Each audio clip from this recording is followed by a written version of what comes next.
All right, so the first example is let's actually define our energy to be the integral from 0 to 1 u minus a known solution, let's say u naught squared dx. So this is the same thing as we did in the class demo. Somebody draws a function, we compute what u in the limited range space that is as close to u0 as possible, right? So that's basically, we're going through the procedure to show you how we solve that. Okay, and the first step of finite element, of course, is to do the restriction. So let's say u has to be equal to summation of I to n ai of vi. And here, the choice of vi really depends on what linear space do you want to solve the finite element problem. So what are the possible linear spaces you have seen? What are the function spaces you have seen? The space of functions we restrict ourselves to.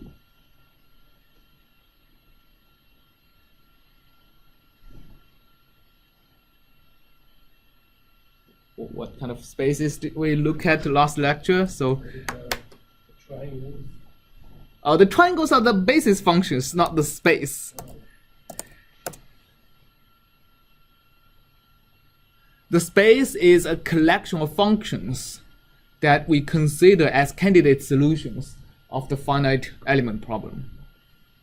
Oh, because they have to be continuous. For example, the space of continuous functions is actually a space, but that's actually an infinite dimensional space. But was this the one where we were finding the value of the thing? For that one, if you want to make it finite dimensional, you have to say it's continuous and Linear. and piecewise linear. Yes, right. So that's the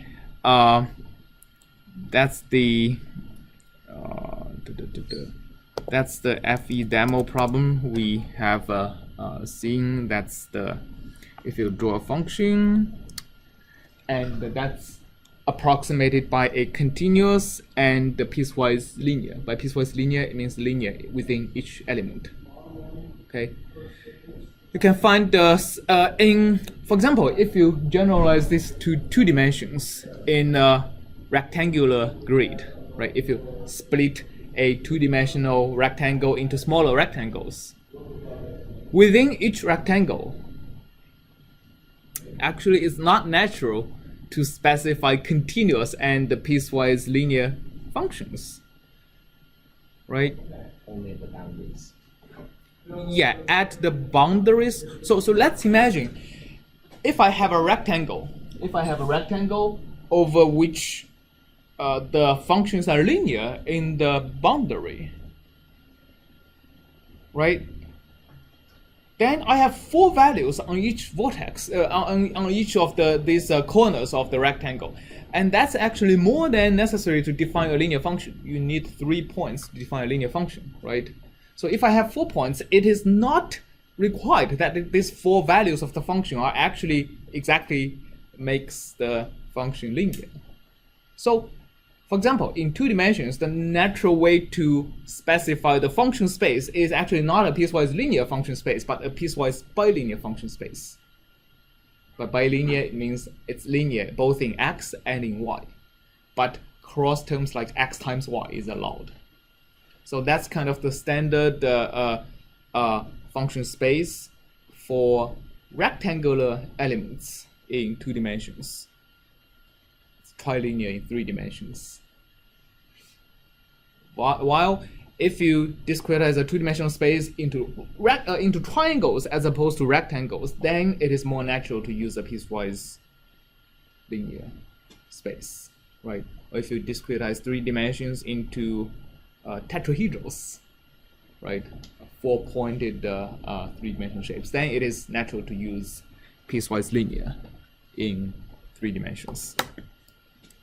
Questions about that? No? Okay. So in 1D, it's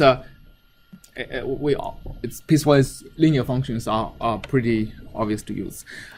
Okay, now we have piecewise functions, piecewise linear and continuous functions.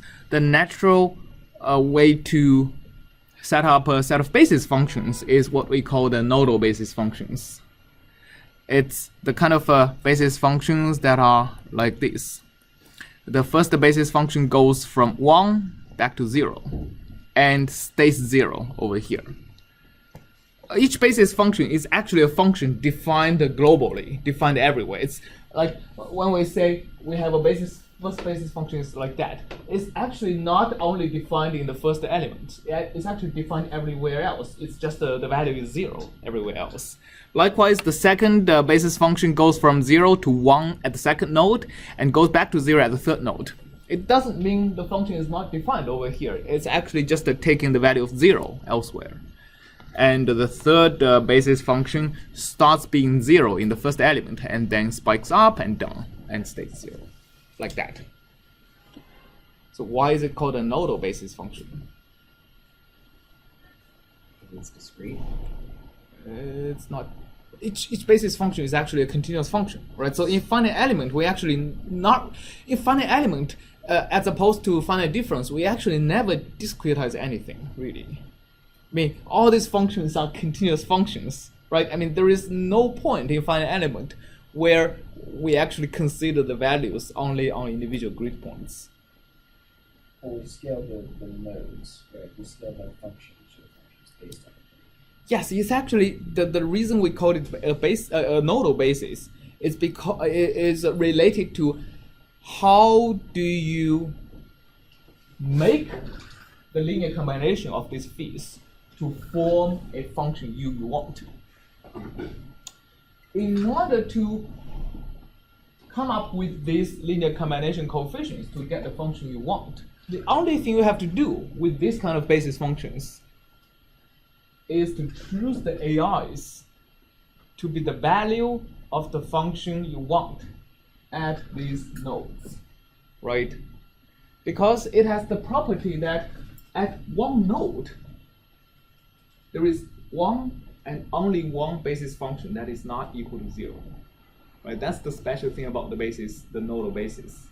It's not true everywhere else, right? So at this point, for example, there are two basis functions that are non-zero, but at each node, one and only one basis function is non-zero, and the value is actually 1, right? So that's the special thing about the nodal basis that makes it easy to choose the linear combination coefficients to construct the functions you want. All right. It also makes it easy to plot the functions. So once you solve the finite element problem, what you get is a bunch of AIs, right? I mean, how do you go from a bunch of AIs for the nodal basis to the function you want?